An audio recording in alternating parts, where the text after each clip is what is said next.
Hello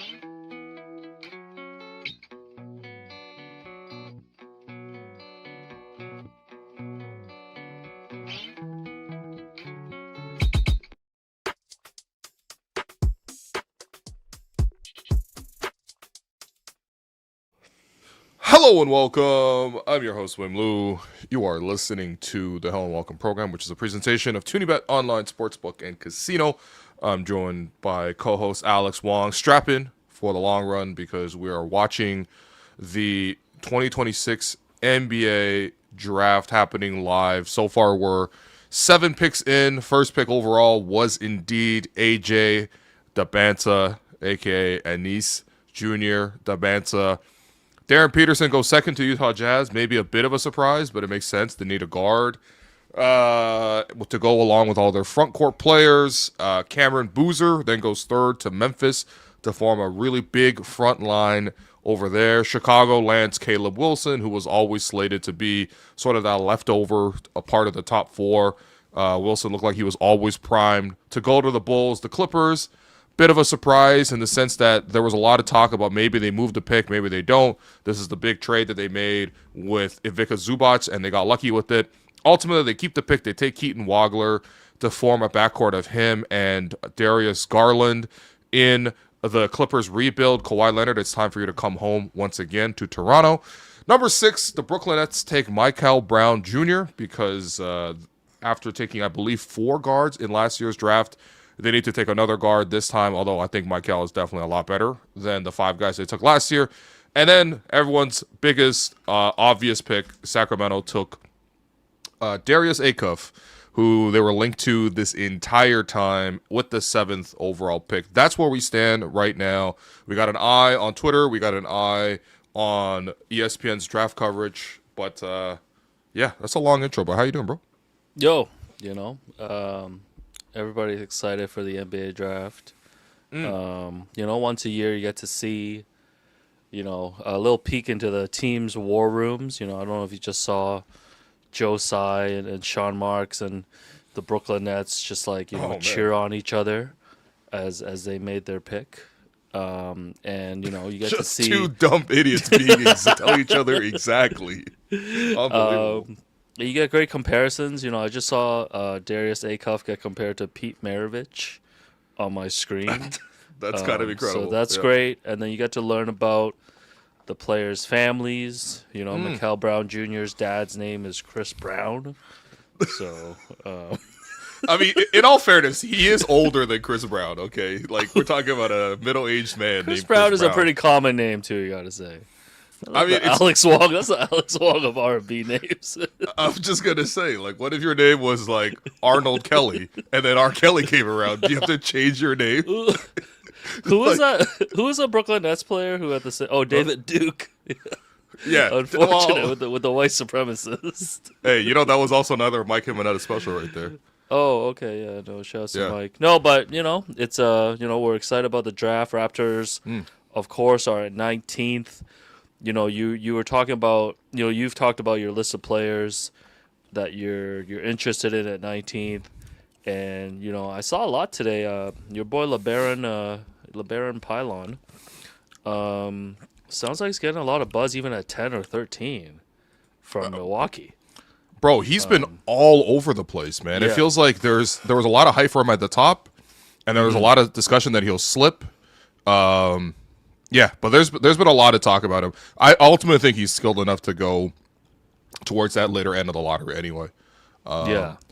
By the way, I know everyone's favorite reporter, Michael Grange, who Liar. Conveniently left. Everybody who slandered Michael Grange is now reacting to his reporting. But this is what we have of who the Raptors have worked out. A couple names added to the list that were previously not mentioned. Here you go. Michael Grange reports, among those that the Raptors have worked out for the 19th pick tonight are Bennett Sturts, which we knew for a while, Alan Graves, which the Raptors have been linked to by a couple of sources. Although I gotta say, Raptors, I mean, Bob in particular loves to play that CIA shit. So, whether or not I don't think he'll just leak hey, man, we're going to take Alan Graves. Okay. But obviously there was a lot of talk about the Raptors potentially taking Alan Graves. He's like the analytical darling. Chris Sinak, the big from Houston, who kind of leaked the news himself. He posted a photo dump, and one of them included pictures of Raptor gear. So clearly, it had worked out for the Raps.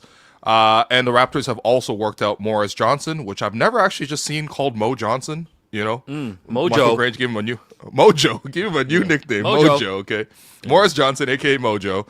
Koa Pete, which I think people will crash out about just because he's like the classic Vision 6'9" can't shoot guy, and then Zubi Ejiofor, who again we also knew. Also, that's not how you spell his last name. But in any case, that's the list that we have at the moment. But we'll see. The Raptors pick is like 11 picks. Yeah, it sounds like there's a contingent of Raptors fans that really want the team to take a big, and it sounds like they've worked out quite a few of them then. So maybe There's a couple they bigs will. in that stretch. Yeah, maybe they'll take a big there. Kingston Flemings just got drafted by Hell yeah. the Atlanta Hawks, so he's a Hawk.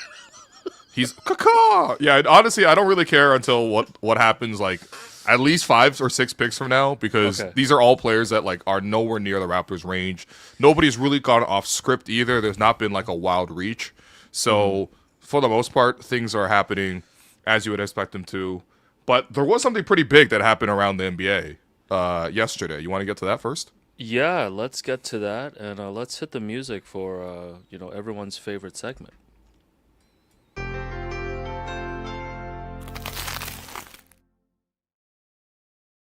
This Giannis trade wrap report is brought to you by Taco Bell and their triple double crunch wrap, available right now for a limited time. If you're just settling into the draft tonight, hey, go hit up a Taco Bell right now. Go hit up your food delivery apps.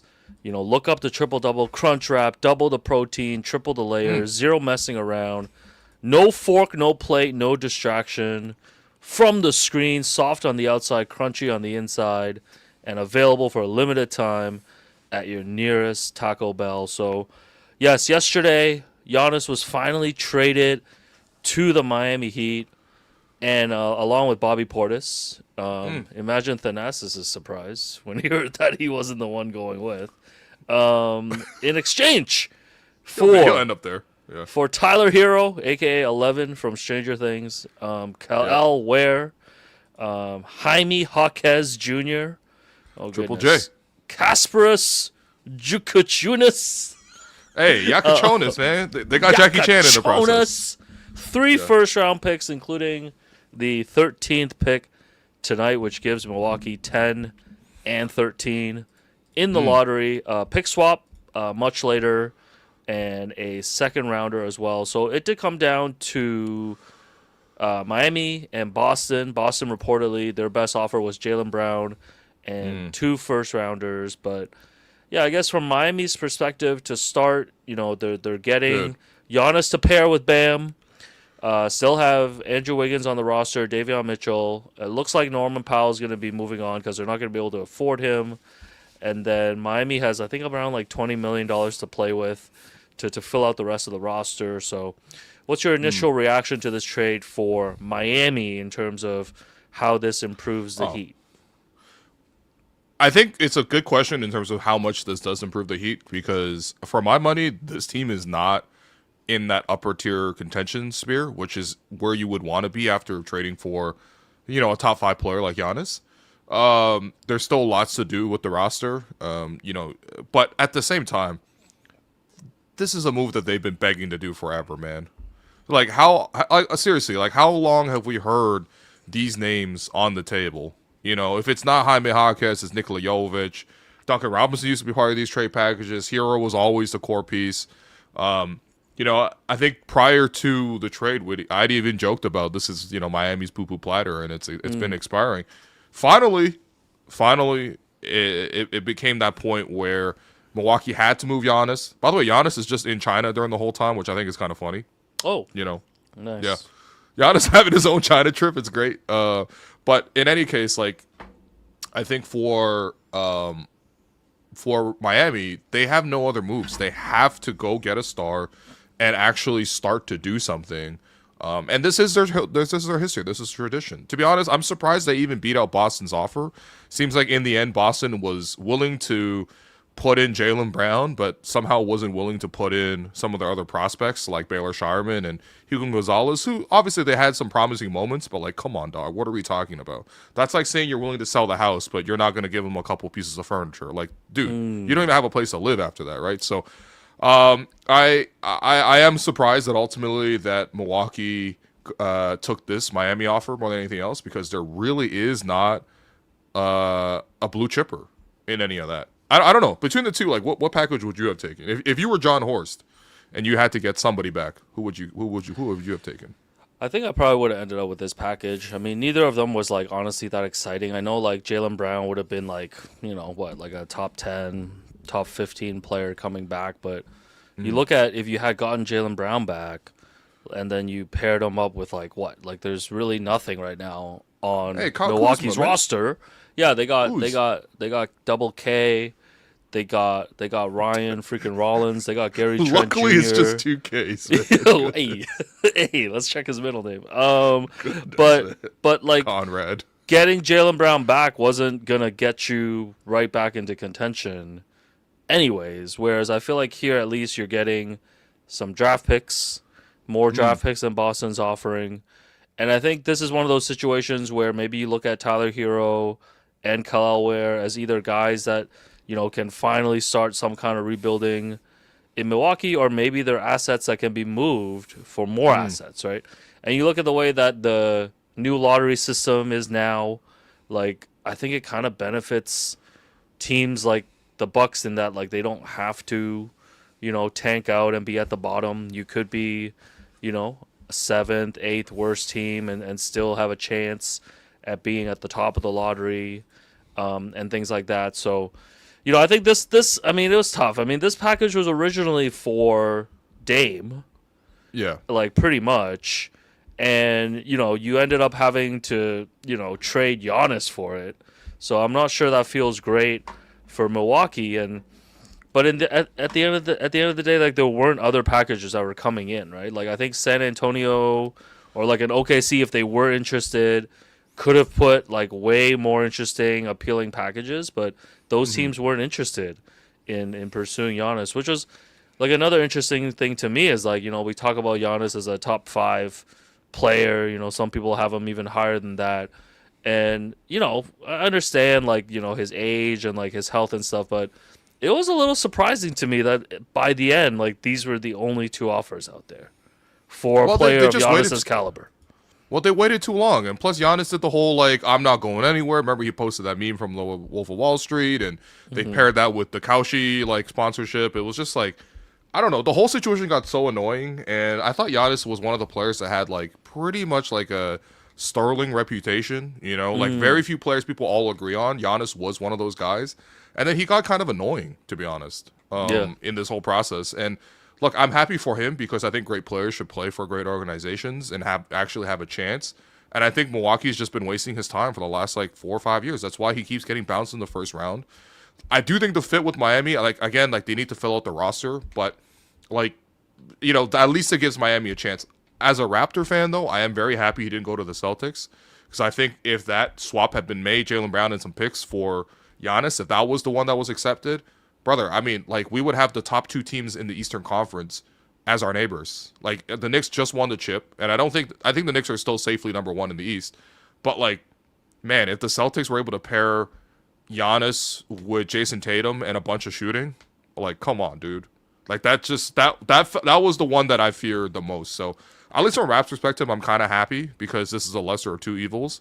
I did see somebody tweet the Anthony Edwards meme, yeah, they got Kevin Durant, but we got Jaden McDaniels. Like, yeah, they got Bam and Giannis, but we got Scotty and CMB. So, because I think Miami is still relatively manageable. They have such a weak backcourt at the moment that I think they still have a really unbalanced roster. But ultimately, I'm happy for Giannis. I'm happy for Miami, and most of all, I'm happy for the entire NBA fan base because we're able to just move on from Giannis. I mean, I'm a little higher on Miami than I think most people. I think they do need more shooting. they do need more depth. I think these are always the concerns when you make a trade Right. for a superstar, and you're sending a lot of guys out. But I think with Eric Spoelstra there, I think they're going to be playing some ugly basketball, probably leaning on their defense For next sure. season. And their defense is kinda win great, games. of course. Yes, and The I defense think is amazing. Yeah. and I think it's just it's the East, man. Like I know this doesn't push them to the top, but I can easily see them being in like the 4-5, 5-6 range. And For sure. Yeah. I think Wait, does Miami finally escape play-in? I think so. I think it's so. been like 8 years of play-in, man. Yeah, and I think Giannis is going to be super motivated too, right? And like we've seen Giannis with just average NBA rosters, what he's capable of doing, right? I think sometimes we spend so much time talking about these guys and picking them apart during these trade talks, like we forget, right? And I think Giannis, barring any injuries and stuff, is gonna have a monster season. He's gonna be out to prove a point. But you're right, like this is not a trade that kind of shifts, the championship conversation or anything. But I think the big thing for Miami is they're going to have to do what they used to do, which was unearth random players to terrify you, right? Oh yeah, we're going to find Gabe Vincent out of nowhere. We're going to find Duncan Robinson. We're going to find Max Strus, that type of player, And I think that they still have a couple guys, Pelly Larson, he'll be a big piece now. I mean, they kept Jovic, right? Yeah, they're high on Jovic. It's because no one wanted Jovic. No, they're high on Jovic, man. Yeah. Who else do they have? He'll become Nikola Jokic. Who else do they have coming off the bench? I guess that's about it. But, yeah. No, you're right though. Miami, if any team you're gonna bet on, like this is Miami, right? Like they believe in their, quote unquote culture, all of that stuff, blah blah blah. Also, since the trade didn't happen with Boston, it looks like Boston's still going ahead with seeing what they can get for Jaylen Brown. It was reported today by Brian Windhorst that they are, listening to offers, and it looks like a lot. I mean, I saw a lot of teams get linked, like Houston, New Orleans. I guess the Clippers at one point. Hey, what's New Orleans doing in there, man? New Orleans, bro, sit this one out, man. Come on, dog. Just get rid of Trey Murphy and then just Houston, I understand. You know what I mean? Atlanta, I understand. New Orleans, brothers, sit this one out, man. What are you doing? So that might be kind of the other trade that's coming down, and I mean Miami's got to save a roster spot for Thanasis, right? Like he's a free agent, he's got to land there. He's got to land there. I mean, all they have is open roster spots, so why not? Go ahead and go ahead and. This is Sam Presti's time once again to give Thanasis the full mid level or something, and then hold Miami hostage for 8 second-round picks. By the way, the funny thing is with Jaylen Brown, it's like, dude, you just had your best ever year. You just willed this team to a top. What, they were the second seed? Yeah, right? Yeah, they were the second seed this year. Yep. Right? Like, you willed them to a spot that no one expected because they were supposed to be a rebuild year. Yeah, they obviously lost in Game 7, but to the Sixers, so it was disappointing. But he ultimately did so much good stuff for them, and then ultimately, the treatment you get from all of that is just, hey man, we're gonna trade you. And I understand you'd be like, well, look, man, it's not like you got traded for nobody. Like, we're trying to trade you for Giannis. But I think from his perspective, it's like you're always going to be the other guy in Boston. Right, we've heard Boston try to trade Jaylen Brown for 18 different players, and I think for Jaylen, dude, I would love for him to actually try to move on from Boston, even from his own perspective, because it's I think he showed this year he can lead a team. He'll always be that disposable piece in Boston, and for me, I'm personally hoping for the downfall of the Celtics. So yeah, no, I think that's fair. I think he is looks like he does want to go somewhere where. The team is centered around him. It's hard for me to reconcile his value, because I just don't see him. I know he's second team All NBA, all of this stuff, but a team with Jaylen Brown is the number one option. How far is that going? You think? I mean, didn't we just see that though? They just went to the second seed, right? Yeah, and I know they had a lot of good in the supporting first pieces. round. Yeah.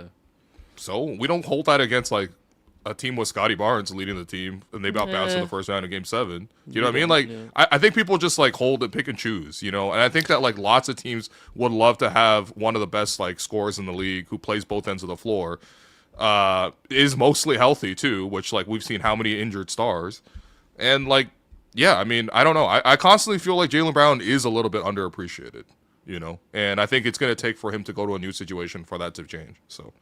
But it'll be interesting. I don't know. I mean, from a Raps perspective, I don't think that we really get involved at all in Jaylen Brown. I don't really see the Raptors and the Celtics front offices making trades. And you and I both know the reason for that. Hey. So, having seen some of the interactions, so I would say that I would say that the bigger thing is, do you think the Raps should jump in and grab a guy like Miles Turner, baby, swoop in? You know what I mean? Yeah, now Miles Turner's been reported. Now that the Bucks are tearing down. Yeah. I don't know, man. I mean, I guess this is the scenario where you have to attach some sort of asset along with Jakob Poeltl to get out of Jakob's deal. I mean, if it was like a second rounder, a couple second rounders, I guess I would do it. I just think Jakob's contract is so bad moving forward. If that's a way out, yeah, sure, why not? I'm okay. I'm not gonna lie to you. I've never really liked Miles Turner that much as the player. And this was less be about Miles Turner, but more about just like, is there a chance for you to get out of Jakob's deal? I get that, but like, it's first off, you're not even saving much money because Turner basically makes. Actually, I think Turner has more money on the life of his contract than Jakob. So one of the impetuses of trading Jakob would be you create more financial flexibility to do things like extending RJ or whatever. Miles Turner actually makes more money than Jakob over the life of this current deal. The other part for me too is just like, especially because Jakob's last year of his deal is like unguaranteed. Versus with Miles Turner, the last year of his deal is a player option for $29 million. I also think that, like, obviously they're like totally different ways to play center, right? One's a stretch five, and then one's obviously a screener and roller and Jakob. But like, even last year with Jakob having a bad back, I still don't think he was like much worse than Miles Turner. And I think that a healthy Jakob, even though he's not the perfect fit, even though it's not a guarantee that he gets back to being healthy, but I just have to believe he's better than freaking Miles Turner. And I'm not going to give up my future first round picks for a player that I don't even think is a long-term solution at center. I've always thought Miles Turner, like, he doesn't rebound well. He doesn't screen well. I understand the spacing element. That will definitely help. And I understand that, CMB and Scotty are going to need, spacers around them. But, like, you just got, like, I honestly, I'd rather have Mamu than Miles Turner. And you can have Mamu right now for, like, $8 to $9 million. Yeah, dude. Even when the Pacers went to the finals, every time, and the Pacers were so good at making comebacks, the Pacers comebacks always started when they put in like Obi Toppin over Miles Turner. And I'm not saying that Miles Turner is a bad player. He's not. But I don't know. I don't know if I want to watch like 4 guaranteed years of Miles Turner, and especially if you put in a first round pick for it though. Yeah, I think you're underselling how bad Jakob was, though. I mean, like... No, I hear you. There were times. I hear you. Like, there were times when it's like, I don't think I want to go into next season kind of trusting that. And I think if you continue to see him go the opposite direction and, now he's entering his contract extension, then it just becomes... I guess, it's up to the Raptors to decide whether this is the only window that they have to trade him, or if they trust that he's going to regain some value or just be like a good piece going forward. Because, man, if he continues sliding like this, injuries and performance next season, then you're really stuck with a contract, with a player that's pretty much unplayable. Because you have CMB on your roster, who's ready probably to take over some minutes. You would assume whether, via the draft or even in free agency, they're going to bring in another big man, even just as a contingency in case Jakob is like hurt again. So like there's already kind of replacements, contingency plans on the roster. So I don't know. It just depends if the Raptors are willing to continue betting on Jakob. But yes, it would be tough to give up like a first rounder just to like take back a player like Miles Turner, who's like not even that appealing. It's really a my problem for your problem trade. Yeah, but that's the bottom of the market. You're right not now, solving things with Miles Turner. I'm sorry. Like I don't think you fair. got past this, like the Cavs with Miles Turner, for example. I think that's fair. I think it's almost just whether down the line you might need to use a first to then dump Miles Turner for a different. Yeah, but it just depends on if you think this Jakob situation is like that terrible. it is that terrible. So like I totally understand. It is. And in terms of like if I had to just pick one player to win a game tomorrow, I probably would take Miles Turner. But I'm not gonna be the difference between that. It's not like the Raptors are gonna win no championship next year or even the year after that. I'm not gonna put in a first round pick for a player like that. I just I mean, the Raptors I think there's have other a ways you could do history. it. You could draft players. You could sign players. You can make a different trade. Like I'd even go swing bigger for like AD. I think it's way riskier. But like if like this it's they're waffling. Seems like the reports are that the Washington Wizards are waffling, even though they just randomly swooped in and traded for AD last offseason. It's like last trade deadline. Did you hear that report? There was a report that on the Hoop Collective where Tim McMahon actually just reported that Rich Paul, who is obviously Anthony Davis's agent, he was trying to angle to get AD to Toronto. It's like, well, shit, if it doesn't work out with Washington, maybe you get him on an even reduced price, considering he's getting traded again, and maybe you say something like that. At least I would understand the upside. Obviously, the downside is bigger, but not really. You know what I mean? I'd risk on like a 50% chance of AD being healthy over having 4 years of Miles Turner. I'm sorry, Yeah, So. I mean, AD brings his own problems too. It feels like. I mean, it feels like they've been But asking brother, he's for the like 100 max. times the player that Miles Of Turner course, of course. But Yeah. I think it's like, health is an obvious concern with him. Yeah. He's older, and I don't. It does. Rich Paul's not known for giving discounts. Like I think part of the reason why he's gonna get pushed out of Washington is because he's pushing for a max extension right now, and AD hasn't sounded excited about going to Washington anyways. Who's excited about going to Washington except for Trae Young, who somehow Apparently got Trae Young. $55 million, so. Yeah, well, listen, this Jakob Poeltl thing is a big problem. We should all admit it and confront it. And if he's on the roster next year, it's gonna make a lot of people nervous. Like, No, that's fair. Yeah, That's it fair. is what I it get is. it. Like he was terrible. We should not forget that he was terrible. No, but I think the only thing worse about having the problem is compounding the problem by finding another problem. You know what I mean? I don't think that like any championship team that the Raptors face form is not going to have either Jakob or Miles Turner on it. So like, why am I using the first to do that? No, Like, that's it fine. sucks to eat it, but I'd rather eat it than go ahead. Keep it that crunch wrap, man. I'm eating the Jakob Poeltl contract like the crunch wrap. Jakob Poeltl right now is leading contender, worst contract in the NBA, man. Yeah. I feel like that's how bad it is. I don't know. That Trae Young contract looking pretty tough too, but obviously he's a much better player. So we'll see, man. Like I said, man, my hope for the offseason was that the Raptors were going to give every experimental health treatment available to fix and cure Jakob's. No, So. I hope Jakob gets better, man. I think we're all rooting for him. Yeah. No one's more frustrated than Jakob Poeltl. We don't want those. We don't want him shooting you to death stairs next year, man. Death Star light beams. I don't care, man. Go roll your back. Man. This guy was like, "Yo, Yak not even look that at me, bad." man. Meanwhile, this guy was clowning his SpongeBob's during the season. This guy's like, Jakob wasn't that bad. I'm like, yo, hold up, man. This guy. No, I'm not saying Jakob wasn't that bad. That's not what I'm saying. I'm just saying I'm not throwing bad that's fair. good money after bad. You know what I mean? That's Just to fair. bail myself out. It's not great. But we need to be clear. This Jakob Poeltl thing is a huge problem. Yeah. No, of course. But it's like, dude, everyone talks about it every single day. There's not a solution. I mean, I can understand people wanting Miles Turner for that solution. I could see the fit, but like, he just leaves me wanting so much as a player. No, But I get completely agree. I completely get it. agree. What else? What else happened? Oh, the Wolves got rid of Julius Randle. Traded him to Brooklyn. What happened? Nick Claxton went to Chicago, and then the Wolves re-signed your boy Ayo Dosunmu. He got a lot of money, man. He got a big bag. yeah, big ass. Man.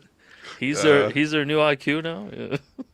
Well, I mean, he did have a great playoffs in terms of the moments. Remember his like random 40 ball that beat the he was great the for them. Nuggets. Yeah, I was I just do kinda think surprised Jokic's by the terrible price. defense really did get him paid like crazy. I was kind of surprised at that price. That's a lot of money. Yeah. That's a lot of money, man. I but, assume. Does that mean he'll be starting? That's starter money. Well, no. Well, hold on. So it's gonna be Ant. Dante's hurt, so probably Io. Yeah, Dante's out for the year, basically. Yeah. So it'll be Ant, Io, McDaniels. Looks like Naz Reid's going to start, and then Gobert. I don't know, man. It seems like Ant. I don't know. They're on the clock. Minnesota's very much a team on the clock. Yeah, no, And they don't have a lot of avenues, man, because it seems like Ant was pissed that Cat got. By the way, so the return for the Cat trade was Cat gets to win a championship with the Knicks as the number 2 guy, and now he's beloved. Yeah. Meanwhile, Minnesota ends up with Julius Randle and Dante DiVincenzo. It's not their fault that Dante tore his Achilles, but obviously Dante's out. Yeah. And then Randle is who he is, which is like one of the all-time playoff droppers, and he ends up getting dumped to the Brooklyn Nets. And I know it's kind of cruel for him, who helped start some of that turnaround for the New York Knicks, to then be now on the Brooklyn Nets watching literally like the SpongeBob meme where Squidward's looking at SpongeBob and Patrick running outside. You got to cross the bridge every day, and see those New York. Do you see those New York Knicks colored garbage cans? Yeah. I'm just saying, man. One of those New York Knicks garbage cans was probably worth more than what Julius Randle ultimately went for. Like, he just got straight up dumped, man. Unbelievable. It's impressive that they were able to get get rid of him. Okay, 3 more picks came in here. Morez Johnson Jr. Hey, Mo Johnson off the board? Yeah, Mojo is going to Dallas. Masai. Hey, Masai, that was the first big reach of the day. I mean, it's not that big of reach. It felt like Morris Johnson, like, I certainly liked him, for example, potentially in the Raptors range. The fact that he even worked out for the Raptors at 19 suggested he had a wider range. But the Mavericks, just yesterday, I think, or maybe the day before, they announced that they hired Michigan's coach, Dusty May. Yeah. Who was also Elijah Barnes. Yeah. Hey, Dusty May does have a sexy ass name for sure. It's got a real retro-ness to it. Michigan head coach, right? They just won the national title. Yeah, and he's like beloved there. But before that, he was with Florida Atlantic University, so he actually used to be Elijah Martin's coach. I heard a lot of good stories about sort of the way he coached Elijah and built the relationship there. So, even as a non-college watcher, I was already pretty aware of what Dusty did. But then, of course, he took it to the mainstream by winning the chip with Michigan, and then. Yeah, a couple days later, they ultimately take a Michigan player, and he ultimately goes as the 9th pick, which is a bit of a reach, but I totally understand Masai's type of player that they like. Vision 6'9", 6'9", 7'3" wingspan, can guard multiple positions. Definitely needs to work on his outside shot. But if I told you Masai took a Vision 6'9" project, you wouldn't be surprised, right? Man, Masai really took the whole blueprint to Dallas, eh? Like, he just left nothing here. Like, he's just running the same game. It remains to be seen if Bobby Webster is Blueprint 2 or Blueprint 3. Oh, man. Beach chair. That's Kingdom Come. The Bucks, with their 10th pick, take Brandon Burries. Burries? Yeah. Buries it! Yeah. Guard from Arizona.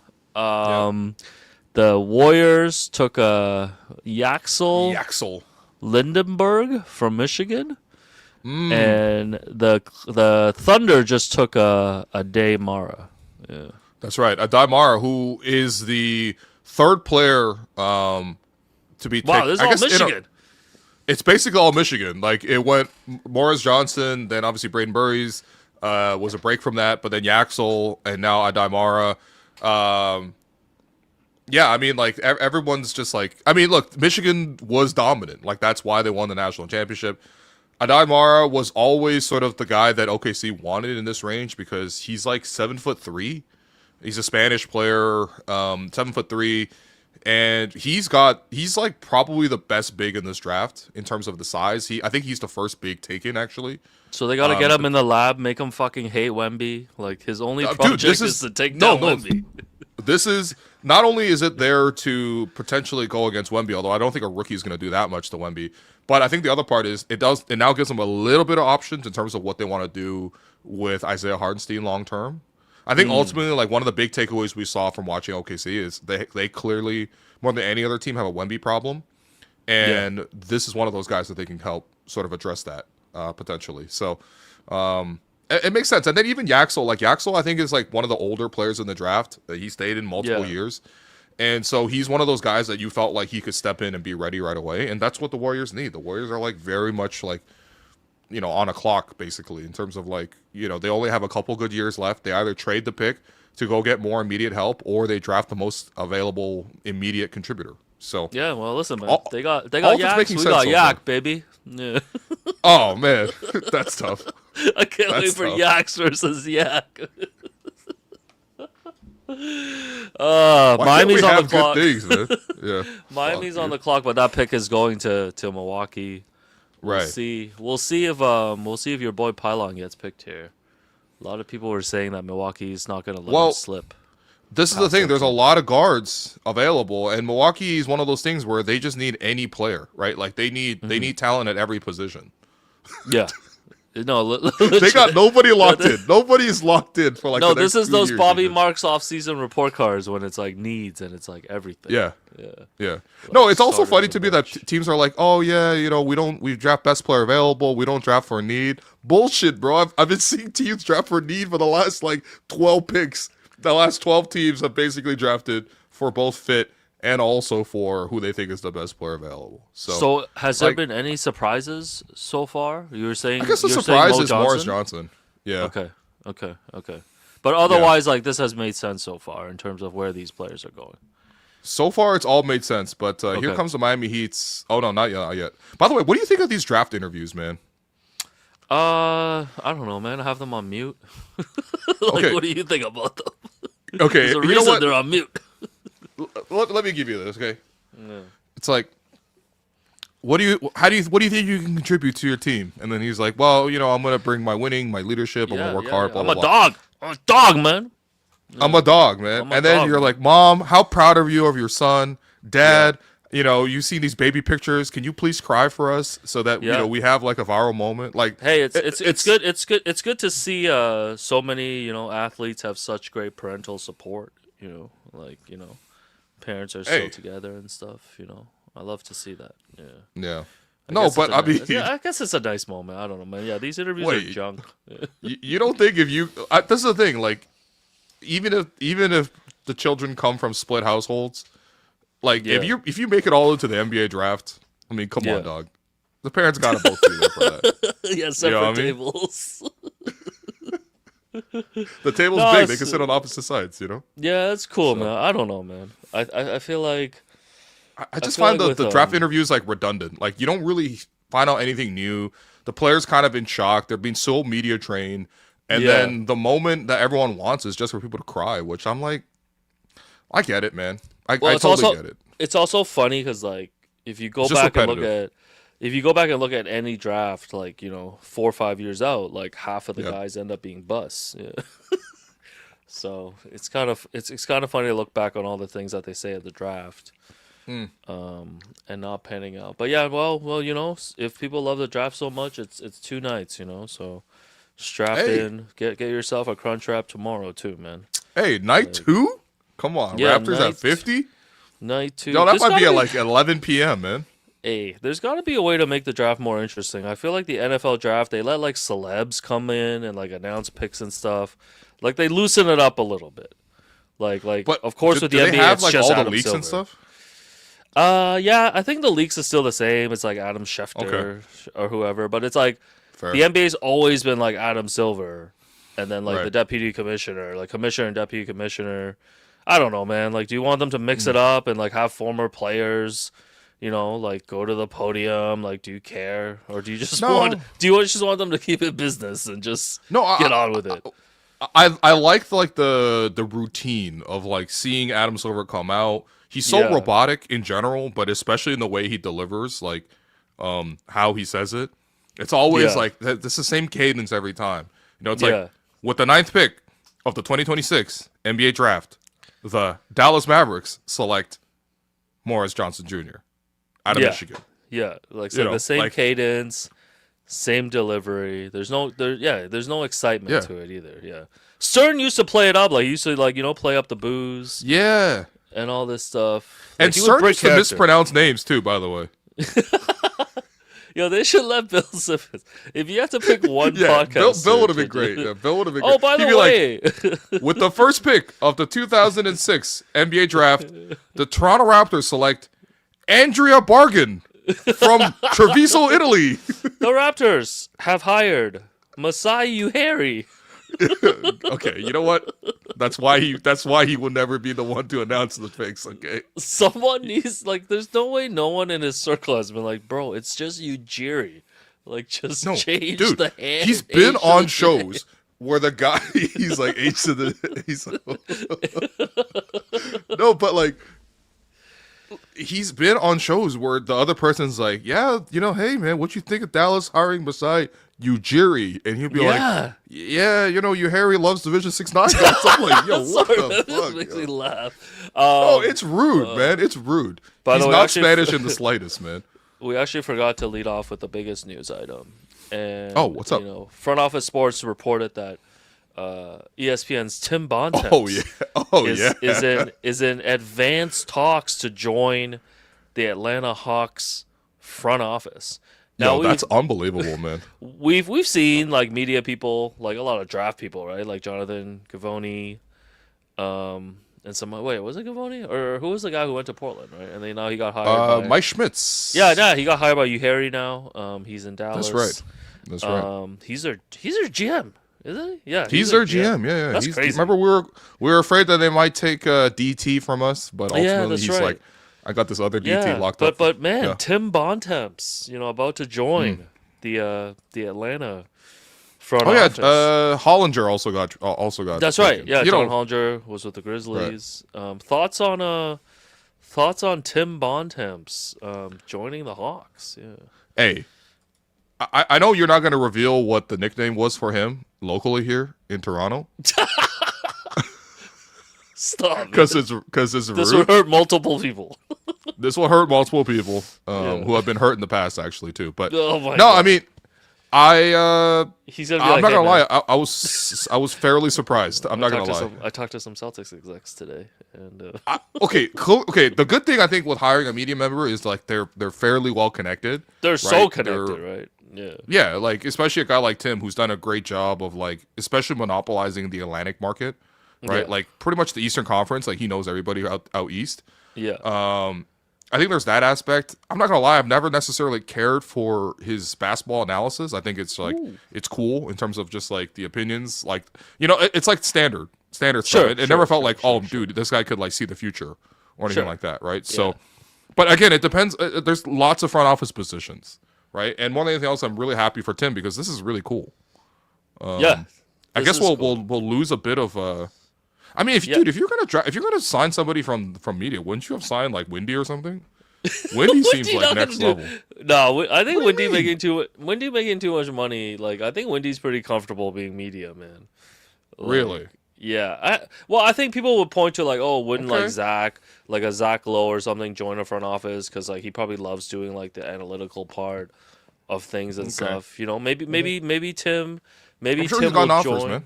No, maybe Tim will join more on a business side or something, right? We don't know what the role is gonna be. I think obviously the trio of Bontemps, McMahon and Windhorse on Hoop Collective. Who's gonna replace Tim? Is Om Yamasuk ready? Yeah, is Kevin Pelton ready? Who's ready to step into that role? You're breaking up arguably one of the best big threes in basketball media. Right. And they play off each other so well. I think Bontemps is usually kind of the grumpy dude, right? The grumpy guy. So who's gonna come in? Who on ESPN is ready to take that mantle? Yeah. Fair enough. Yeah. By the way, someone said, Will to join Raptors, slap Bobby right now. Yo, you joining the Raptors would be one of the funniest things ever, bro. Yo, look at me. I'm dressed for the job I want, bro. No, that dressed would like be a sick. team employee right now. You know what? Go run the 905 for 3 years and then fuck no, man. Make the move I'm not up, fucking going to run the 905. All due respect, First of all, I don't have enough ball knowledge to do any of this stuff. I liked what I do. I like just the comfiness of being I like this, I don't like this, I'll report a little bit of this and that. Yeah. No, I'm not gonna lie though. Bontemps was not my first pick of which media member is gonna get hired to go to the front office. Yeah. But I'm happy for Bontemps because yeah. No, it's not. It really isn't. I thought Tim Legler might have a better shot at something like that if he wanted to. By the way, Legler's everywhere these days, eh? Yeah, Like, showing a lot ESPN of be legs. pulling Legler out for everything, bro. He's like, yo, basketball, man, get in there. NBA Finals, NBA Draft, legs. A lot of Richard Jefferson for me too. Oh, The Miami Heat. thank God he's with the 10-year anniversary of the. Oh my God! So Cavs. people who have seen the videos, like the 2016 Cavs reunited, main characters like LeBron, Kevin Love, I'm sure Channing Frye was there, Tristan Thompson, J.R. Smith. Notably not there, was Kyrie, but Kyrie apparently like called in at one point. But if you've seen the clips, I've never seen guys more miserable. They did not look like they were having fun for one second. No, it was legit the unction over there, man. No, they just look so miserable. Like, I know it's probably because most of what we see is like, filmed on camera or whatever, but even like, they just didn't seem like a close group or like a group that was having fun.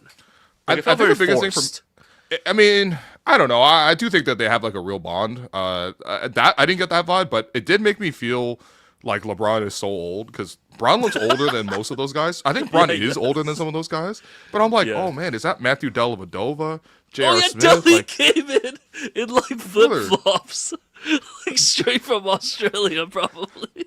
Delly's like, "What's good, mate? I'm here." And I'm like, did you not forget LeBron just got rid of you the minute you were not useful anymore? Bron got rid of most of those guys, man. He signed an offer sheet in Milwaukee, and before the Cavs could match, LeBron tweeted out goodbye, Delly. He was literally telling the front office to not match. He's like, you know what? Great offer, Delly. Good luck. Wait, where did Delly go? Milwaukee? I think Milwaukee. Yeah. Yeah, man, Bron was getting people paid, man. The Cavs had 4 days to match, but Bron right away was like, "Goodbye, Delly." He was incredible. He's like, "Nah, that money's too good. Get ready to learn Giannis Antetokounmpo, buddy." Oh my God. So Miami, I guess so Milwaukee via Miami, 13th pick took Nate Ament. That's right. Yeah, he as somebody pointed out, he kind of looks a little bit like Ben Simmons in the face. This is the type of draft analysis. Well, I mean, no, he's not quite Ben Simmons at all. I mean, Ben Simmons was like legit, like number one pick easily, you know what I mean, and was dominant, but for a while. But like, no, Nate is, it's a bit of an upside swing, but I think his overall talent is really high. Like going into this draft class, he was like probably like one of those like top, like closer to the top 5. Okay. Going into the draft class, and then he had a bit of a down year, but like. Ultimately, I think he's like 6'10", but he has guard skills. Actually, it sounds a little bit like I'm describing Ben Simmons. I swear he plays nothing like Ben Simmons. He just kind of looks like him and has like a similar shape frame. But yeah, I mean, it makes sense. Like if you're the Bucks, you want the highest upside.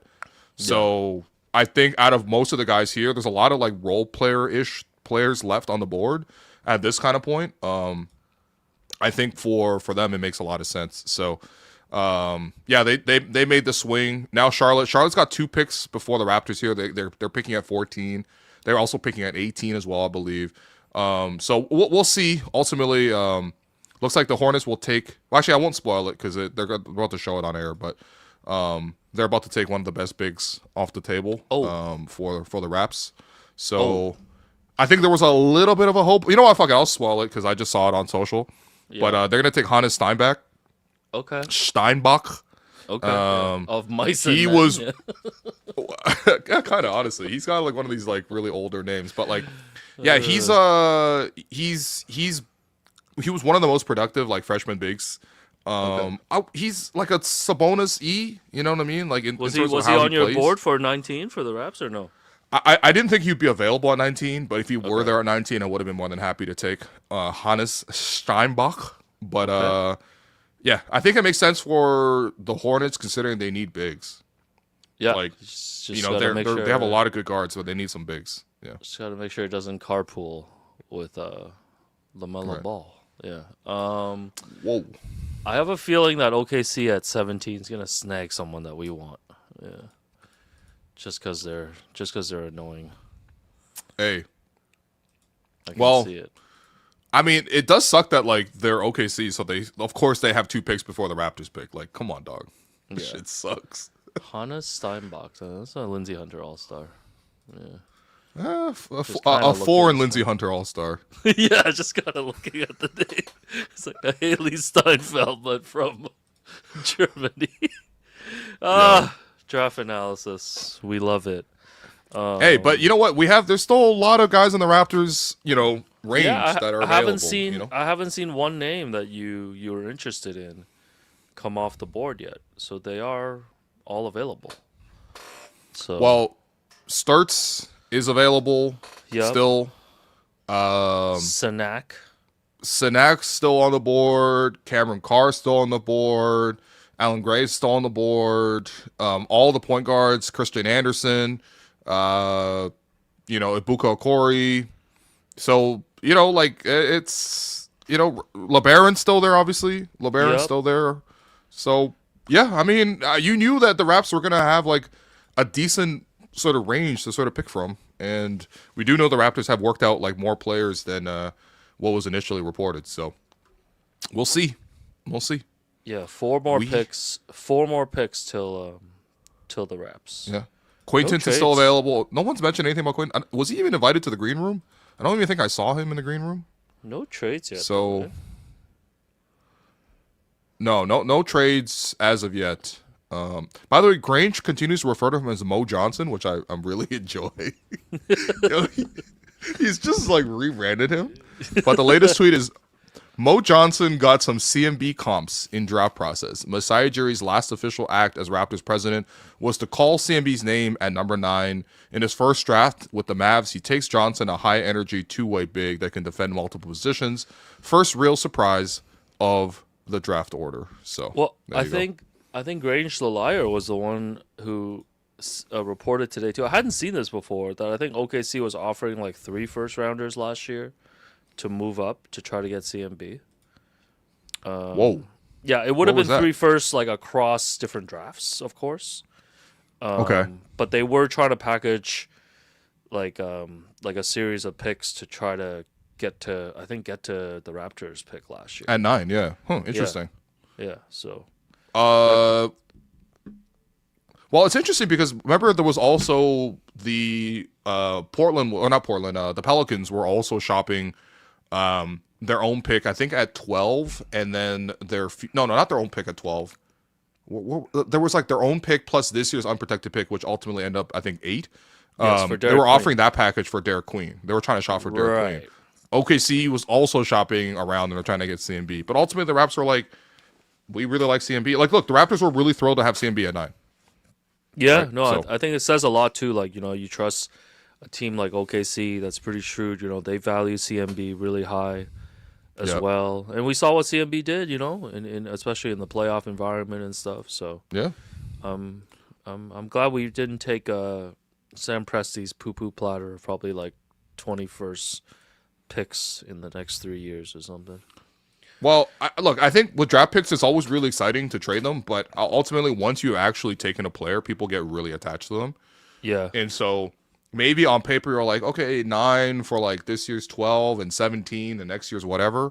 Of course, at that time, you would have not known what those picks were just because the orders weren't necessarily arranged just yet. But, you got CMB. You don't look back and regret anything. Yeah.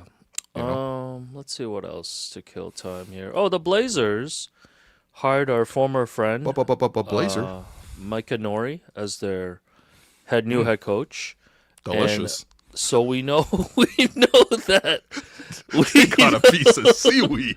We know that. Good. All right. We know that the Blazers' new owner, I forgot his name, El Cheapo. Yeah, they called him. They were like, da-na-na-na-na-na. Rap report. El Cheapo gave him a 1-year deal with a bunch of performance bonuses with 2 team options. It sucks because Mike Nori's been an assistant for a long time across a lot of different teams. Yes, and of course you're happy that he finally gets. Remember he was the interim coach who stepped in when Chris Finch his leg got ran into, I think by Mike Conley, and he was on crutches, and then Mike Nori stepped in and had to coach during the playoffs. It's cool that he's finally getting his head coaching opportunity, But it sucks that it has to come like at this cost. Like this man literally walking in as a lame duck. But a lot of assistants, when they get promoted to their first head coaching job, they got to take some bullshit, you know? Nah, but this man Like literally low-key, getting look a at 1 Darko. year Look deal. what Darko walked into. Darko walked into, like, you know, probably one of the lowest, you know, coaches' salaries in the league, especially as the first-time, like, NBA head coach.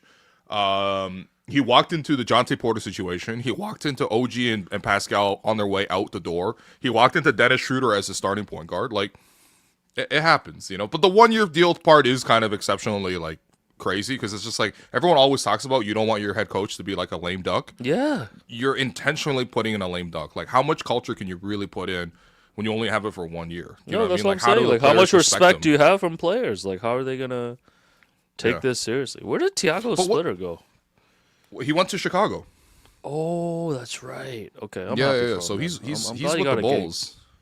Well, I mean, Tiago seems solid. I don't know. I mean, he did really well as an interim. But I am curious in terms of just like what Portland ultimately becomes, because it's so weird because the owner also owns like the Carolina Hurricanes, who just won the Stanley Cup. That's right. So it's not like he doesn't know how to manage a sporting team, but I don't know. Some of his tactics so far, like his reputation is already out of what he wants to do, and then he keeps backing that up. Like when you're getting down to the point where you're like, I'm gonna cut a mascot, I'm gonna hire a coach for a 1 year contract, I'm gonna give him like bonuses. By the way, Chauncey Billups still in prison, you know. So where's Billups? Yo, where he at? Like, legit, can we just like? Can Shams just like report on where exactly Chauncey? This man got arrested in a clutch hoodie, and we haven't seen him since. Hey, do you think Rich Paul was like, brother? Did you not have other gear on? Like, could you not, please? Yeah, the clutch. This is like, who did they take that foreign leader? And he was like in Nike. Like, Maduro. He was in the Nike Tech. No, seriously, this will be like, yo, man, we just cut live. Imagine if like Jerome got arrested in a hello and welcome hoodie. No, I'm just saying, like, yo, take that shit off, man. Yo, come on, man.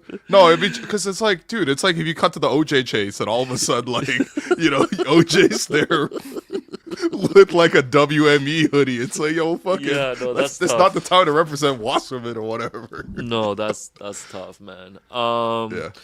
What else as we continue to kill time? Well, the Bulls I was a little bit worried about because they could have potentially taken one of the Raptors' options off the board because they have a lot of needs, but especially at guard. But ultimately, they're going to go with Dalen Swain. Sick names in this draft, by the way. Sick names. Let's hope he doesn't get dunked on in summer league like Noah Sengay.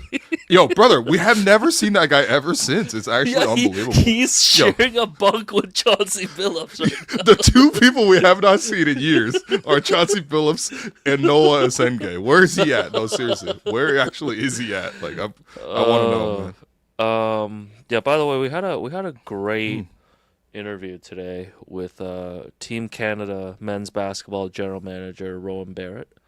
Yes. So excited for you guys to hear that next week. We're excited for you to hear that next week. We're targeting Canada Day, you know? Yeah. And since we're mentioning that, you know, guys, like Team Canada's playing in Hamilton July 3rd, July 6th. And I'm not gonna lie, bro. Tickets are like $30, man, and you can go see like the roster hasn't been announced, but it's a very good roster. Lots of NBA players. You already know NBA players are gonna be there. Right. So yeah, go grab your tickets. You know, we'll see you in the Hammer, bro. Hey, we'll be there. Most Sean importantly, Woodley's, NBA prize will Sean be Woodley's there. hometown, man. Yeah. Hey, Hoodley, man, we're coming to your hood, man. Yeah, man, we're coming to Dundurn Street. Oh yeah, we're Tyler Dundurn, man. No, I would suggest for people to take transit to go there. It's mad convenient. It's like literally within walking distance of the GO station in Hamilton. Oh yeah, that's right. All right. We are 3 picks away now. Yeah. I feel like things are really You getting nervous or what? What's going on, man? You getting a little nervous? Nope, I have zero. I have zero feelings. I was crushed. I was crushed today. You know, I was hoping the Jays would get back to 500, and they let me down again.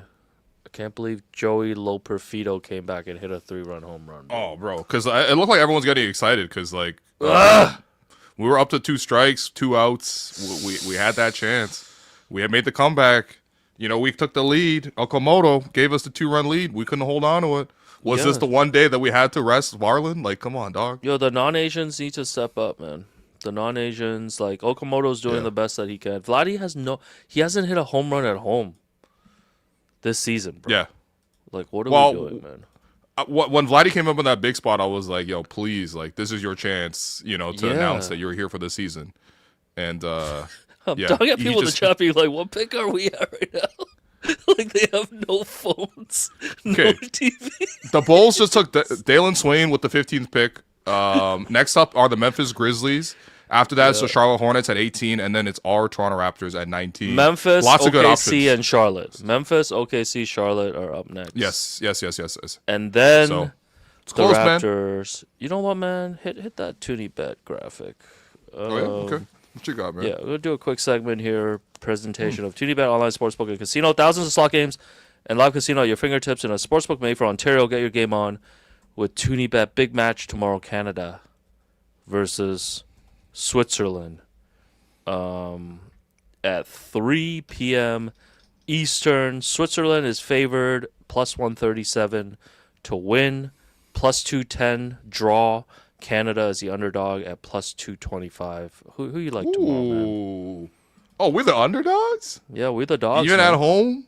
Even after 6-0 win? We the dogs. The thing that's interesting, the draw, because like Canada finishes top of the group with a win and with a draw. So I am a little curious if Canada ends up playing more defensively. To be honest, the reason I doubt that is just because of the fact that Jesse Marsh plays all out kind of heavy metal football. And Canada's clearly a better attacking team than they are a defending team. Okay. And their stated goal is to be, going out there and winning. And of course, they're playing in front of their home crowd in Vancouver. By the way, good news: Alphonso Davies is like not going to start, but he's available to play. Okay. Seems like there's a real chance to bring him on as a sub. Which you bring on Davies as a sub if he's physically healthy, the speed, the creativity to attack and maybe get a goal or even to lock up a lead. I think that's pretty exciting for me. But no, man, back in Canada all the way, baby. Come on now. Nice. Let's park the bus like Ghana did it to England, man. Oh yeah, I heard Ghana got some like devil magic. Didn't they get a witch to curse Harry Kane or something? Yeah. Hey man, the one thing I don't fuck, I don't fuck around with witchcraft, man. You know what I mean? No, same. I'm just saying, man. Total corners by Canada tomorrow. Oh, okay. You can bet on corners. How many corners do you think Canada's gonna get? I think playing responsibly is very important, and if you feel the need to bet on how many corners Canada will do tomorrow, you should contact Connects Ontario at 1-866-531-2600.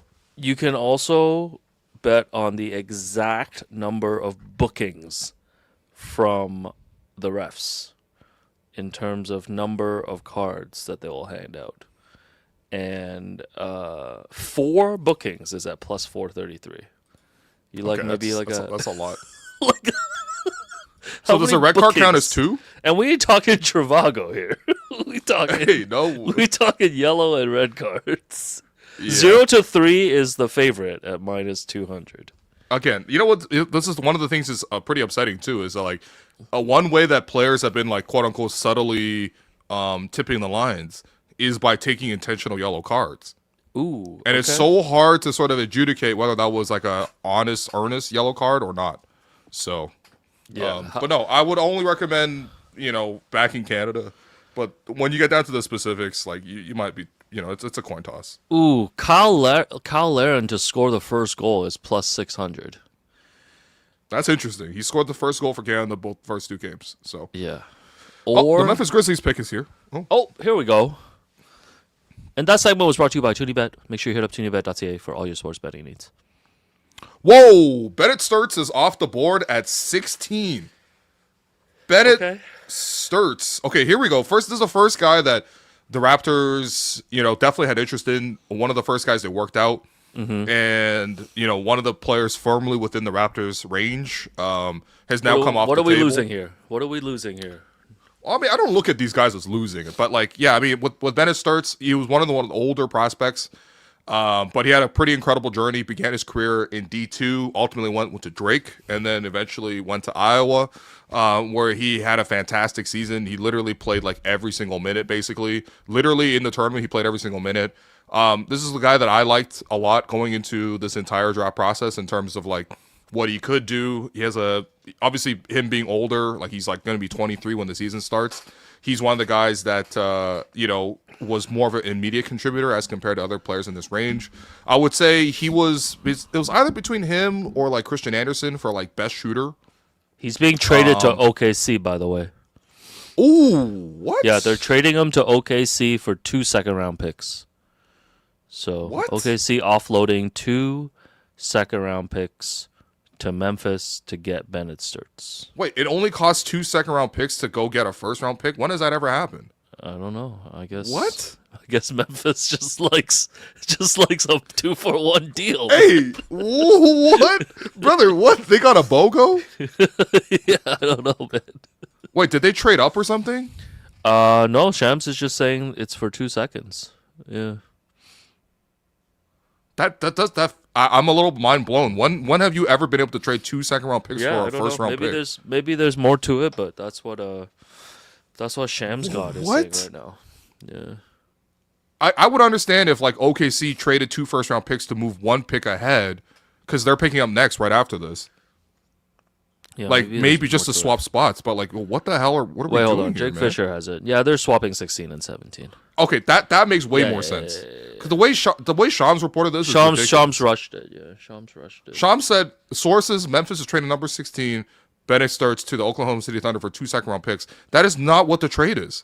No, I'm sorry, but like you could be first, but you can't be first with with half the trade. That's not the trade.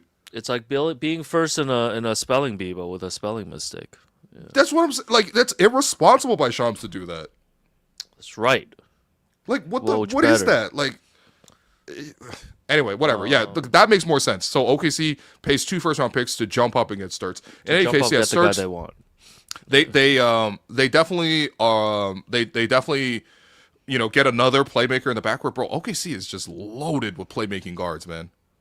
Like just absolutely loaded. Like they got McCain, they got Sturts, they got AJ Mitchell, they got literally Shai Gilgeous-Alexander, Nikola Topic. Whatever happens there,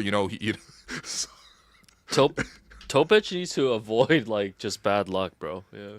Yeah, no, I mean, literally, like, I think everyone's rooting for that kid, considering the fact that, he literally had surgery to beat testicular cancer, which is, like, terrifying that it could even happen to such a player at such a young age. But, like, they have so many playmaking guards, and now they walk out with Ade Mara, who, their biggest need was to have more size in the middle, long-term, but also to short-term to contend with Wemby. And then they get even more playmaking on the wings because they're probably going to lose. Well, they already lost Aaron Wiggins. They're going to lose Isaiah Joe as well. And then they replace him with one of the best shooters in the draft with Sturts, who's also older and ready to contribute. Like, this is like a perfect move for OKC. I thought OKC might have just taken him at 17, to be honest. But I guess for Memphis, they got to pick up 2 free second-round picks. So, yeah. Someone also said, whatever happened there, he murdered my brother. That's a Sopranos reference. Shouts to Philly Lotardo. Yeah, your boy. People really want your boy Phylon. Yeah. Hey, Phylon's been sliding, man. Phylon's like, I think like originally, maybe 2-3 months ago, when like the NCAA season was over, like a lot of discussion was like he'd be in that like 11 to 12 range. He's been sliding. I think a lot of the concerns with him are probably just the size, the fact that he's like more slender of a guard. He's like 6'2", and only 175 pounds. But like, I mean, I don't know, man. That's whatever. I again, you just watch the tape. I think he's very skilled. I'd be happy to take a swing. No one knows anything for sure, but I bet on skill more than anything else. So Fallon's still around. They're showing him. The cameras are showing him. He looks like he's smiling. So looks like Memphis might potentially take him because usually the cameras go over there early. But, it's interesting because, like, Christian Anderson's still on the board. Some of the Raptors' analytical picks, if you want to go with the strict numbers and stuff, seems like, Alan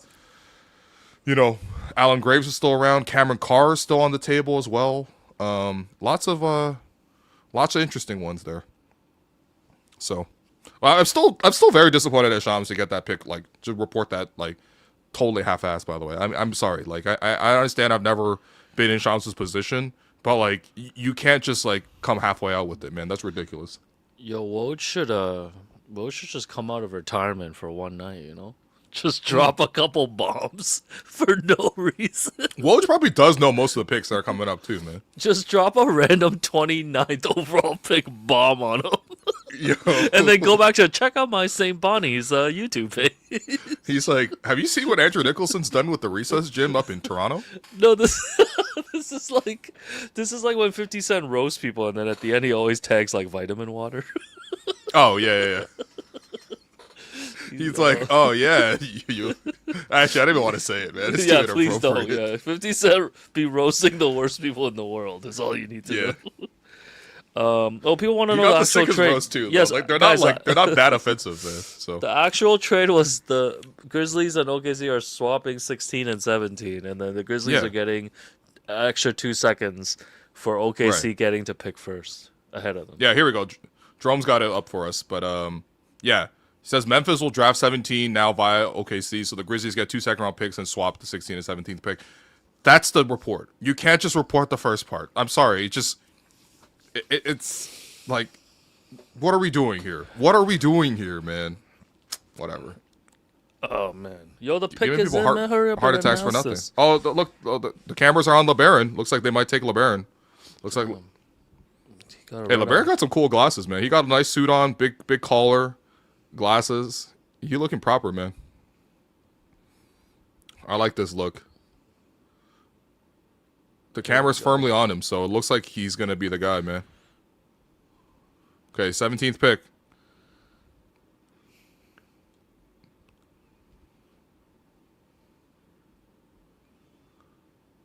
Oh. Ooh, never mind. They went with Ibuka Okori. Okay. Interesting. Okay, so Memphis ends up with Okori here. He was like very productive in his freshman year out of Stanford. Oh man, I love the jacket that his dad has on too, man. That's really cool. This guy definitely is Nigerian too, but like,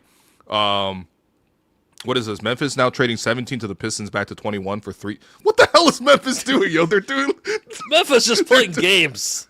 No, they're doing like the cup game. They're doing the shell game with the cups and shit. Like, what are we talking about? So look, they picked up 5 second-round picks now to move back twice. Goodness, man, who's running this draft for them? What the hell is Memphis doing? Okay, so I guess the Pistons are getting Ibuka Okori. I think one of the comp for Ibuka is like a realistic outcome for him could have been like a Dennis Schroeder type, like very slithery, smaller guard, able to get to the rim, very quick. Maybe a bit of a questionable outside shot, but he actually hit it decently in his first year. But I think just based on the release and everything like that, probably will need more development on that front. But got to the rim at a really elite rate, and I think for the Pistons, they clearly needed another playmaker, and they needed more help in the backcourt, another guy who can handle, another guy who can create. And, depending on sort of like, how you could see the the thing with him is he's very athletic, he's very quick, he's able to get downhill. So these are all things that, work in his favor. The question is like, can he still finish at like a good rate in the pros considering he's smaller? But, it's interesting, man. And now you're seeing both Okori and Sturts overtake Phylon in terms of like guards in that range. So I think for a lot of people I've seen like wanted Ibuka here in Toronto as well. It seems like the Raptors did give him a workout. But yeah, he got to the rim at an elite rate. The question is whether or not he can finish or not. But there's still decent players left on the board. The ESPN is showing right now, LeBaron Phylon, Cameron Carr, Kareem Lopez has been sliding. He's kind of one of those Vision 6'9" forwards as well. And then Chris Sinek and Christian Anderson are still there. So if the Raptors still want to take a guard, they obviously still have LeBaron to choose from and also Christian Anderson to pick from. But this is interesting, man. This is interesting. And again, I'm really confused about Memphis just being like, trade back? Yo, Memphis just playing games, man. No, they're just fucking around. You'll take this seriously, man. By the way, Detroit's been linked to Norman Powell as well. Maybe someone that they would go after in free agency. Okay. Do you think that would be a good ad for the Pistons? Yes, of course. A little Norman Powell? I think Norm... Look, regular season Norm and then playoff Norm are two separate things. Even though Norm has had a lot of playoff moments, but Norm has not necessarily been that consistent guy in the playoffs. I think even Heat fans are like pretty much okay to let Norm go. Now, granted, they still need to find replacements for Norm, but Norm has like little moments of like, I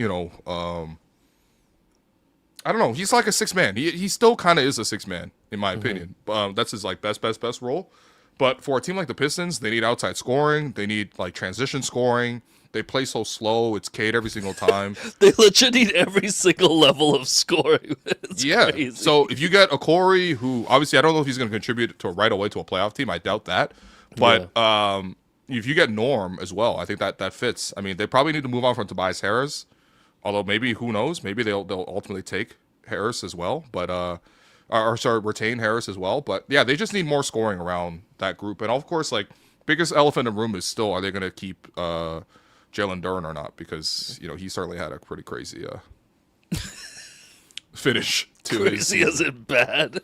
Crazy bad finish. Yo, Duren for Jakob. Yeah. Sign a tree. It wasn't that bad. It wasn't that bad. All right. So Charlotte is up next. And then the Raptors. So based on all the guys that are left here, who do you want, man? For me personally, I still want Phylon. But I am it's starting to feel like Sinak to me. Okay. It's starting to feel a little bit like Sinak for me. Cause Charlotte took a big, right? Yeah, Charlotte took Steinbach. Charlotte took a big. So they might take a guard here, maybe. I mean, they can go whatever. It's like an 18th pick, right? So I don't know if you need to pick specifically but I don't know. I think Raps might look at Sinak. I mean, he played in Houston last year. If people like Miles Turner, I mean, I don't see why you wouldn't like Chris Sinak Jr. Not me, but kind of like a rangier, stretchier 5. I think he's gonna need a couple years to develop. Shot under 50% from the field, which as a center you don't want to see. But I think tools wise, he's like 6'10", maybe 6'10 and a half with like a 7'5" wingspan. He moves pretty decently. Surprisingly, didn't block a lot of shots either. Only like 0.5 blocks per game. But I don't know. I have a sneaky suspicion it's going to be Sinak in this spot. But that's not even an informed position, by the way. You see me. I'm not looking at my phone or anything like that. So it's not like I'm reporting anything. But that's who I'm leading. But I'd be pretty happy with Phylon here. Like in terms of the range of guys that I think I did this yesterday in terms of like the tiers. I like Phylon. I like Sturts. Sturts obviously off the board. Quain seems like he's just sliding altogether, so his medicals must be absolutely horrible. So I feel bad for the kid, but it doesn't seem like Raps are gonna ultimately take him. Anderson, Okori, Graves was the next range for me. Like, okay, Okori's off the board. Anderson's still there. Christian Anderson, spoilers, is just going to Charlotte at 18. Ooh, okay, another shooter. So this is kind of like, they just got rid of. They just got Kobe White. I don't know. Like, Charlotte taking a shorter, smaller shooter guard is like, classic. Like, they've always drafted like Kembas and Malik Monks and this style of player. So, Christian Anderson will be interesting. I guess they don't really need a backup point guard because they do have Kobe White because I think he's still under contract, I believe. But I mean, he's like arguably the best shooter in the draft. So. LeBaron's on the table then. All right. Raps are on the clock, baby. With the 18th pick, the Charlotte Hornets select Christian Anderson Jr. Yeah, he's German. So they took two Germans. Did they took two Germans? Steinbach too, right? Yeah, they took Steinbach as well. Yeah, so two Germans. Okay. There you go. I mean, Christian Anderson's like American, like but yeah, he was born in Germany. He represents Germany internationally. There you go. So, I mean, like he was good. Like I think he averaged like 16 and 8. Like pretty decent passer too. Played a lot of pick and roll, like one of those pick and roll heavy guards. Was awesome at pull up 3-point shooting, like absolutely awesome. So, but. This would have been a good pick for the Raptors, too. I wouldn't have minded Christian Anderson. But personally, I think I was all higher on Phylon. He's on the table. He is available. Okay, so if the Raptors don't pick him, that means that they've passed on him. Again, I'm not like so attached to these players and picks, but it is pretty exciting when you think about this process. You watch all the videos, you pick your favorites, and then when they're actually available, you do have some level of hope, really. But yeah. Also, every time you see the Adam Silver with the draft prospects, like you really get reminded how tall that man is, because like he's just always like taller than all these guards that walk up there. But Raps have a lot of guys available right now, man. Yeah, I test Car's the available chat. too. Chat really wants Phylon or Car. It feels like, or JQ. Yeah.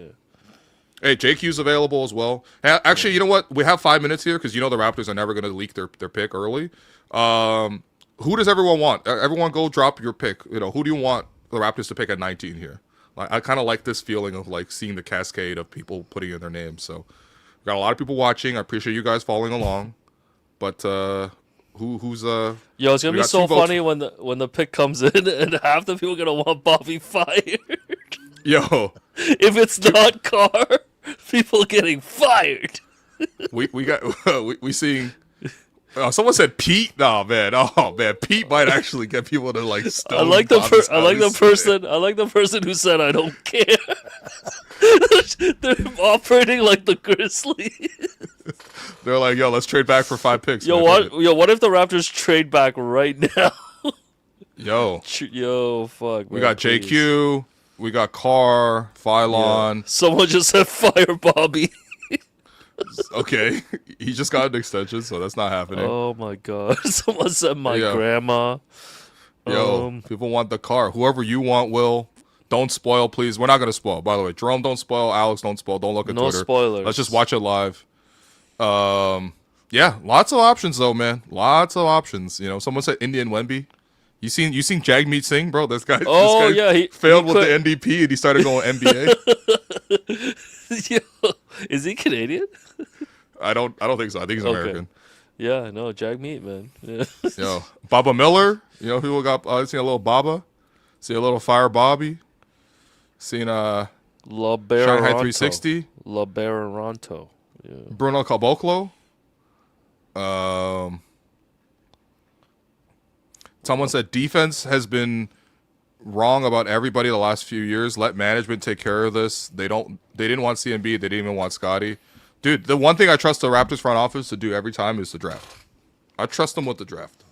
And I'm guaranteeing you now, because we're eventually, after the Raptors pick, we're gonna like keep talking about it. We'll probably watch some video, but then we will actually, for us, we'll go over to the virtual press conference, and hear from both the player the Raptors end up picking in a couple of minutes, or the front office.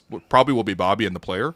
So we'll be wrapping that up eventually. But yeah, man. I mean, we only got a minute left, man.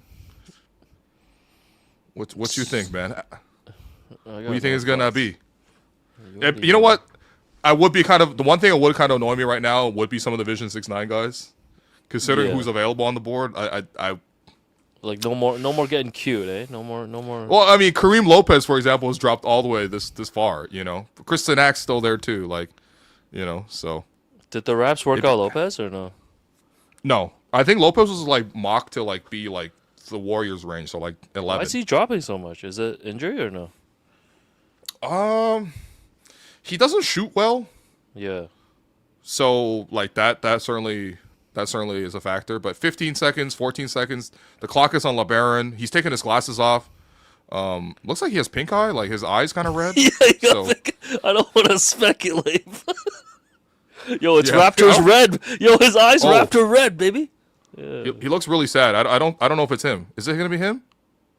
I don't know. Raptors don't spoil nothing, right? They don't remember. They don't tell the players anything. All right, here we go. I'm gonna turn the sound up now. Hey, Miller? That's Mike Miller. That's who I wanted the Raptors is Mike Miller more than anything else, man. Ooh. It is tough, though. He is sliding, though. I do feel bad for the kids, man. They're literally kids at this point, right? So. All right, here we go. Okay, Raptors pick is in. Here we go. Okay, the graphics says the pick is in. I'm turning off the chat, too. Let's get an honest reaction here. Mike Miller is an agent, by the way. That's why he's at the draft. Miller? And people are like, Miller? What's he doing there? He's an agent, man. What do you mean? Okay, Raptors pick. Silver, man. Hurry up. Flush the toilet and come out, man. Do. Yeah, I did say the draft was going to come in at 10:15. I guess I went over. Man, who's it going to be? Yeah, it is moving along like a good pace, man. Man, Silver's still not out, man. ESPN says the pick is in. Yo, Silver's out. Here comes the aerial shot. I still don't see Silver. Oh, here's Silver. I'll wait for you. You're on delay. Oh! I'm waiting for your reaction. Alan Graves! Yo! Dead man walking. Oh, wow. Raptors take Anyone Alan Graves. in the chat say Alan Graves? I feel like Graves. Graves was very firmly in that range, man. Okay. Graves was very firmly in that range. Okay, Alan Graves. I was like, who the fuck? Okay, guys, you know who tell us Alan about Graves Alan is. Graves. Man. Alan Graves, 6'9", sophomore coming out of Santa Clara. Had incredible advanced metrics, like especially with the steals and block numbers. The percentages are really, really high for those. Very instinctual player. I think that there's room for him to grow. Raptors always like two-way wings, and when it comes to two-way wings, this guy is 6'9" with a 7-foot plus wingspan. Shoots the three a little bit as well. So if you thought the Raptors, if you thought Masai was predictable when he went with Morez Johnson with 9. The Raptors proved to be pretty predictable by saying, yeah, we're taking a 6'9" forward of our own. My concern with Alan Graves is, A, he played in a much less competitive division than the other players in this range, right? So, obviously, you got to factor that competition in. And then I also think that, if you watch the film, he doesn't really pop athletically. But at the same time, a lot of it is, his ability to read, create deflections, win possessions. And he was very efficient in terms of his overall scoring. Has a bit of three-point touch, although it didn't take a ton of threes, but has decent three-point touch as well. Shot over 40% from three. Obviously, the Raptors love forwards, right? The Vision 6'9" dream was not only Masai's dream. It was Masai and Bobby's dream.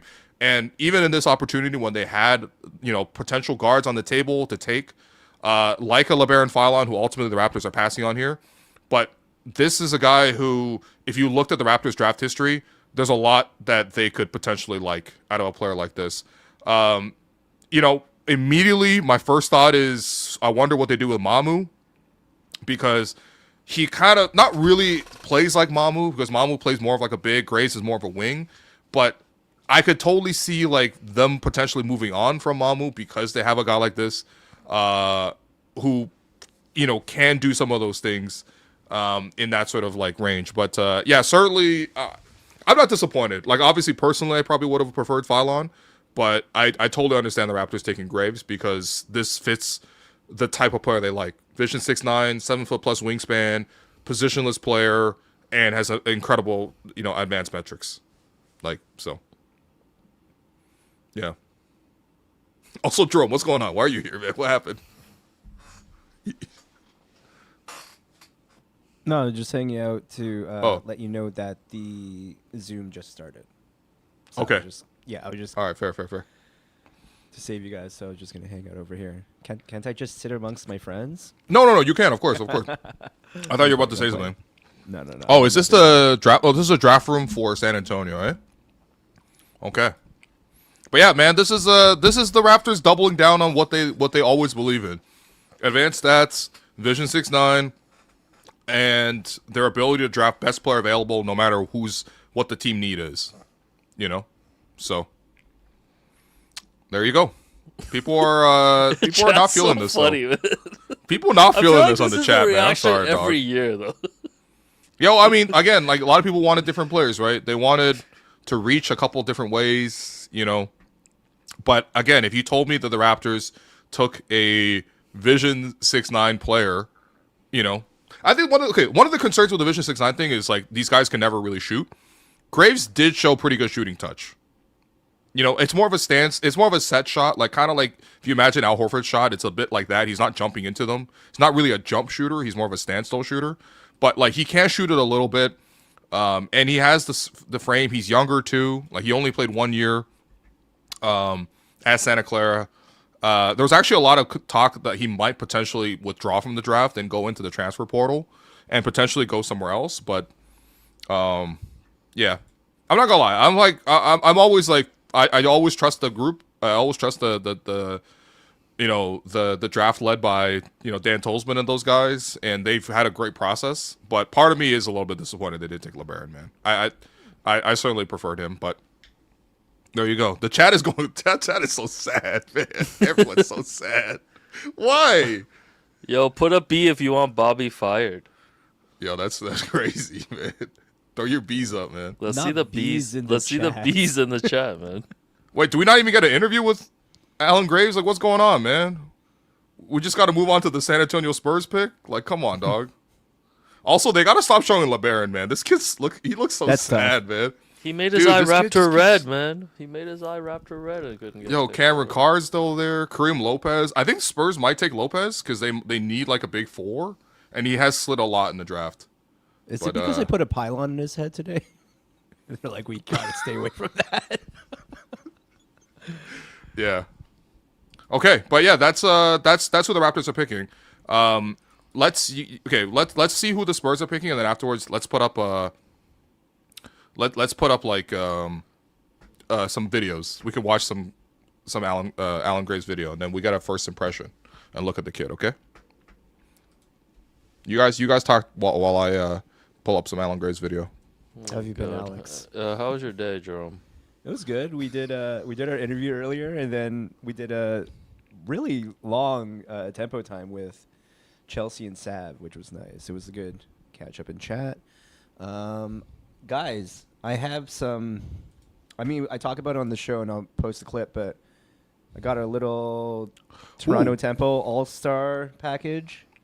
Oh, nice. Yeah, I did a live unboxing on the show, which is cool. Nice. Nice. So we got some actual spices and recipes to make dishes for both Rena Mabry and Brittany Sykes, and I have a Toronto Tempo apron. Interesting. Okay. All right. Yeah, they really. Hey, well, how leaned come the into, Raptors aren't doing they're not doing like the All-Star packages no more? Remember back in the day, you used to put out They like, just print Yeah. shirts now. they're like, hey man, draft our guy, or send Scotty to the All-Star game. we Bye. also- Send uh, our guys legit. Yeah. Yeah. Okay, let's watch some highlights. I'm gonna screen share them. Yeah, Jerome, can you put up a new graph, like a new lower third after this too, just with the Raptors taking Alan Graves. Sure, I got Share you. the screen. Appreciate you, dog. Also, All right. just a heads Yeah. up, you're about 20 minutes before the player will be made available for media. Okay. So Okay, cool. there you go. All right. Appreciate you. Thank you. All right. Let's watch some Alan Graves. There he is in the middle. Dunks on that guy was like 6'2", but here you go. Here's with him with a screen, pop out for three. Yeah, you know what I mean? Like he's like that's got a decent shooting touch. Like this isn't only the Division 6'9" where like the guy can't shoot at all. Like this isn't like he's got a better shooting touch coming into the league than like from three at least, like what Scotty did, what Mobo did, what Pascal did. Maybe debatably even what OG did actually as well. So like it's not a high volume of them, but you know, he also came off the bench too, by the way. Like he was not a starter for Santa Clara, but he was one of their main players. There's him on the roll. As you can see, like he's not really like an above the rim type of guy. You know what I mean? He has enough size and athleticism to like get his game off, but ultimately he's not going to be a guy who's like creating all that much. In my opinion, he's definitely like a secondary player. This is one of my concerns. Is just half the tape of is just him playing in gyms with 10 people in it. Like, where is Dan Tolzman and these 10 people here, man? Someone I'm said not we gonna lie to you. drafted Kyle Anderson. Well, Kyle Anderson is one of the comps for him because he's like bigger, rangier. He was a point guard before hitting a growth spurt, and then went to the league. Went to college. But you know he has some guard skills. But yeah, like he's like right there. You see, he's not really much of a jump shooter. He's much of like a set sort of shot type of guy. But it works if he's a big. Like most of these guys work if they're playing against bigs.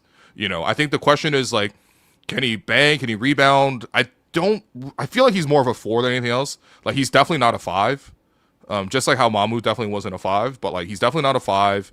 But I can see again like him being on the floor, in lineups with CMB, in lineups with Scotty, and the Raptors, eventually going towards a Vision 6-9 type of thing. You could see a lineup with him, Brandon Ingram, Scotty Barnes, CMB together, and based on his skill set, especially if the 3-point shot actually does translate, and the touch looks decent, by the way. Although his free throw shooting is not particularly good, which is a little of a bad indicator. But you could see him in that sort of positionless lineup. The thing that you would question is he's not a guy who can create his own offense very much, and he's not going to be a guy who solves your center problem. So you still ultimately have one of those issues with the Vision 6-9 thing with the centers. Even there, right? You see him with the up fake, he drives, he finishes. I mean, that guy's definitely not an NBA level athlete.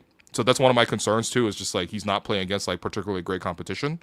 But he's smart. He clearly knows how to play the game. There's clearly a level of instincts there. Most of his defensive plays in terms of the high steals and block stuff are a product of him not being a crazy athletic player, but more of a guy who reads a lot of plays. CMB had a little bit of that as well, but of course CMB also has that level of athletic pop. There's him with a nice little block, but again, he's blocking guys who in the NBA, those guys won't even be close to that. So I think the concern is really the athleticism. How can we get him to be a little bit better of an athlete? Because everything else, the skill set wise, he does have a good skill set. There, he rotates early, he blocks a shot. A lot of pick and pops, as you can see. That's solid. That was in the NCAA tournament as well.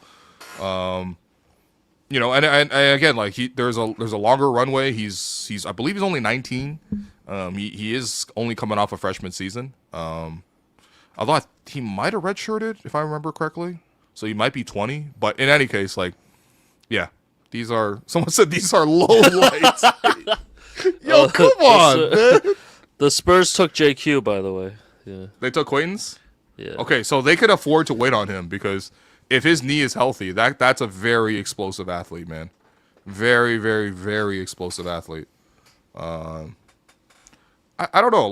What's your first impression when you watch it? Is this moving you in a way? I know it's just literally prospects and stuff, but yeah, I think is this moving you in any way? I guess when it came down to it, I was more expecting the Raptors were going to take a big, especially since maybe some of them were available. But yeah, I don't know. I guess I just got to watch more tape and see kind of what stands out about him. But I guess when you're getting guys in the 19-20 range, I don't know how blown away you're going to be. Yeah, and again, the Raps are always the team that's going to be we're taking best player available. They have never drafted for fit. Well, actually, the fit is they only forwards, right? So, yeah, those are the stats from last year: 11.8 points, 6.5 rebounds, 1.8 assists, 1.9 steals, 0.9 blocks, low turnovers, 0.7 turnovers, 51% from the field, 41% from three, 75% from the foul line, 58% effective field goal, 61 true shooting, and they did it all coming off the bench in 22 minutes. 6'9" forward, 7'1" wingspan. I honestly, it's weird to say this, but if they can unlock a little bit more athleticism out of him, I think it'll make him so much better of a player. It'll amplify a lot of what he does, but he's a bit of a do-it-all type of player right now. And of course, he stuffed the stat sheet. I'm saying this is this is the style of player the Raptors typically have gone for. Again, me personally, I think I preferred Phylon over Graves, watching all the tapes and footage, but if they didn't believe in Phylon's ability to defend, if they didn't believe in his ability to create, and obviously he's been dropping in the draft, so it's not the Raptors are the only team to not believe in it. But yeah, and I think I would have preferred this over Chris Sadak. I know Chris has a bigger frame, but he definitely is less skilled. It's pretty clear. Even simple things like the jump hook there that he hit, I don't think Sadak really has a lot of that stuff going. He has more tools, but is not as effective in terms of playing the game of basketball. And I think the concern with Graves, again, it's just, can the physicality translate? Can the lower level competition, how that affects, his ability to sort of thrive at the next level? And I'm not even concerned so much about what position he plays. I'm sure the Raptors will say he could play a little 3, he could play a little 4, he could play a little 5. Ultimately, he's a complementary player. He's definitely not a featured player, even CMB in college was more featured and created more of his own offense than this. And we've seen CMB this year was obviously purely a supporting player. But he's a guy you can plug into a lot of lineups. And again, a lot of the analytics like love this guy, mostly because of the steals and the blocks. I'm sorry, man. People just keep saying it's painful to watch the highlights, man. Hey, let's just wait and see. You know, whenever Bobby talks, I honestly be curious to just hear a little bit of their thought process and what they see in him. No, for sure. I mean, look, I'm just gonna tell you right now. He's gonna say, yeah, I mean, we've had a lot of success with this type of player. We really liked his basketball instincts, his ability to be sort of positionless, and we think he can really fit in a lot with what we want to do on the defensive end, on the offensive end. We see potential there, and us, we draft best player available. We thought he might go higher, et cetera, et cetera. Like it's the same stuff that they usually say. Do you know what I mean? So. So what's like worst pick ever? People are crazy. Yeah. Oh my god. This also, is a second. That's not even true. Someone said y'all dudes wanted Scotty for KD. I did not say that. I have in all my coverage. I never was like, hey, let's do the Scotty for KD trade, man. I'm just remembering that. Yeah. I know you did. That's fine, but don't lump me in that, man. I did. It was me. Yeah. But yeah, Vision 6'9", alive and well, and I do think like the concerns. I mean, if you watch it, like the release is pretty slow. He doesn't really jump much on it, so like he's gonna need more space to shoot it. But like playmaking, he can handle a little bit as well. I'm just curious in terms of how a player like this grows. He's definitely not big size though. You could tell, right? Like there's even players in the game routinely that are bigger than him at a college level. So. Yeah, people are coming up with nicknames. Undertaker. What do we got? Undertaker. Graveyard. Why? Because of graves. Okay. Interesting. All right. The release kind of looks like you, Will. That's not helping the chat. Drove. Sorry. All right, not helpful. No, I'll find a video of my release. Hold on. Oh God. Oh no. No, we don't need to go over your tape right now. You think he's got a cool 3-point celebration? Okay, hold on. Okay, so that's the release for Graves. Okay. And this is a release for Will. Okay.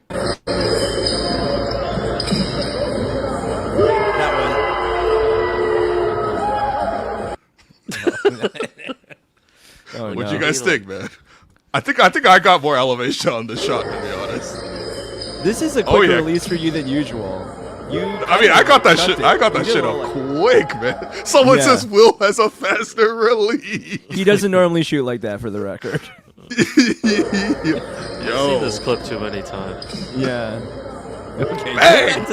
Go back to the Graves footage. It says Toronto Raptors drafted. Don't you have a Zoom to get to, Will? Yeah. Don't we have a Zoom to get to, man? We're both. I'm in the Zoom right now. Okay. Yeah, man. I mean, I'm curious because like there's lots of players that like the Raptors liked along this range. By the way, there was a lot of reporting that the Raptors like liked him in that specific range. So I do find that a little bit interesting because the Raptors obviously are very proud of like not leaking or anything like that. But also they did get a workout with him too. So I guess that's not too surprising. Who got picked at 21? Does anyone know yet? 21. Hold on. The pick is in, I think. Man, he really does take some time to shoot that thing, eh? You know what? Kareem Lopez at 21. Oh, okay. Okay, so he's been sliding, so there you go. Mexican player. Here we go. Yeah, I mean, look, my thing with the shot is this stuff plays when he's a 5, but if he's not a 5, then he's not going to get that much time and separation to shoot it. And then if he's playing as a 4, does he impact the game with his rebounding, with his like post moves, his ability to play down there? Can he handle a little bit? Like he's got, the way I would grade it is he's kind of like a B across the board. Like he's like a B on defense, maybe if you want to say B plus, sure. He's disruptive, but I think guys actually shot a decent percentage against him. Like I think I heard a stat that like players shot like 54% while guarded by him. So he's not a shutdown guy, but he's disruptive, obviously, with the steals and blocks. So I would say he's a B on defense, and he's kind of like a B on offense too. So like he's a B with the shooting, he's a B with the handle. He's like not overwhelming physically. But he does a little bit of everything, and like that's the type of player the Raptors always like, man. They always like this player. Well, So just saying he's Jared Dudley. Can you try something that was suggested in the chat, and can you up it to 1.5 or 2 times speed? Oh yeah. Here we go. That's actually a great call. All right, let's go with 1.5. Bang. Colin. Here we go. Yeah, I'm not gonna lie. The 3 looks slow. That looks.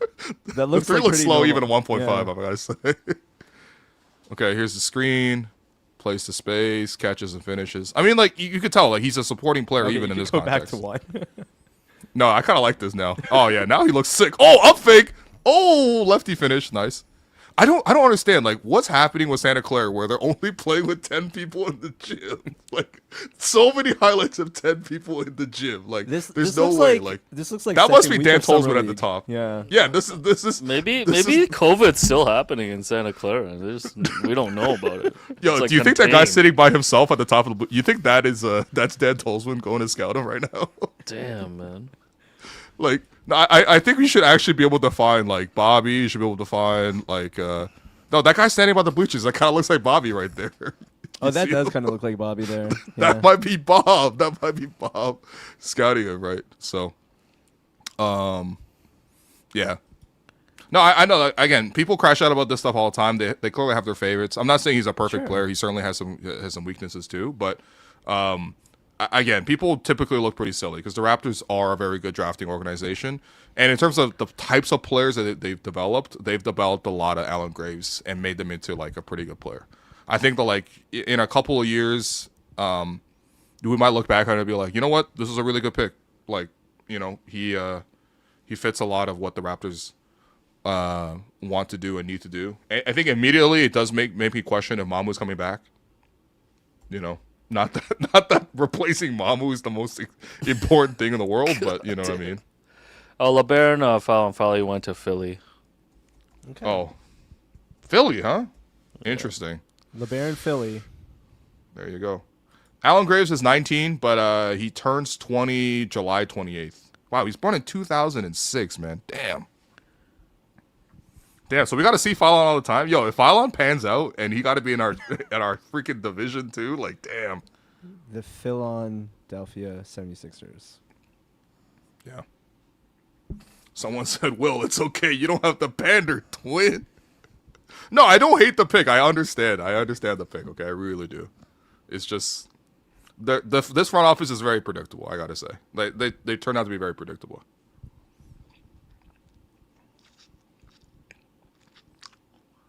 So just saying, we drafted Kyle Anderson. He has a little Anderson in him, although the big thing with him and Anderson is he doesn't shoot like Kyle Anderson, okay? Like, come on now. Like, it takes a while for the shot to go up, but it does. Yeah, someone said super slow-mo. He's like, if slow-mo's 0.5, he's more like 0.75. You know what I mean? Like, Jared Dudley. Okay. Dudley would have been, I mean, hey, wanna listen, Jared check Dudley's a in good on player, the man. Zoom. The Zoom is starting soon, so just like Okay. All right, guys. That's the pick that we have for now. The Raptors have picked Allen Graves at 19. I doubt the Raptors get involved at any other place later on in the first round. I don't really see us potentially trading back for another guy here. So it seems like the crowd favorite, including my favorite, LeBaron, ends up going a couple picks later to Philadelphia of all places. Happy for him because he looked really sad sliding, and I can understand just how terrible that feels. But he's getting taken care of. Raps got their guy, and yeah, we'll see. We'll see you probably. So what we'll do is we'll try to do something tomorrow. We're definitely gonna try to get like some interviews done. Maybe even talk to some of his coaches at Santa Clara. Alex, please go hit up their head coach, maybe their assistant coaches. Set up a little Zoom. We'll watch a little tape as well of him as well. Just, I guess the tape is not hitting because people are just like, this tape sucks. But like, we will watch a little bit more of the tape as well. I think people will settle in and get used to the pick. More than anything else, and more immediately, we are going to go to the virtual press conference now, where we get a chance to talk to Allen Graves for the first time, and then also eventually speak with General Manager Bobby Webster or Assistant General Manager Dan Tolzman. We will have those availabilities recorded, and we'll upload them to our channel as well. So In the meantime, that's what the Raptors got with is Alan Graves, the freshman out of Santa Clara. He becomes the latest Raptor. And, go binge all the YouTube out there. Go get comfortable with the player because that's what we got. So thanks, everyone, for listening. I appreciate you guys watching live with us. This has been really fun. And, check back in. The channel will have lots of coverage. Bye.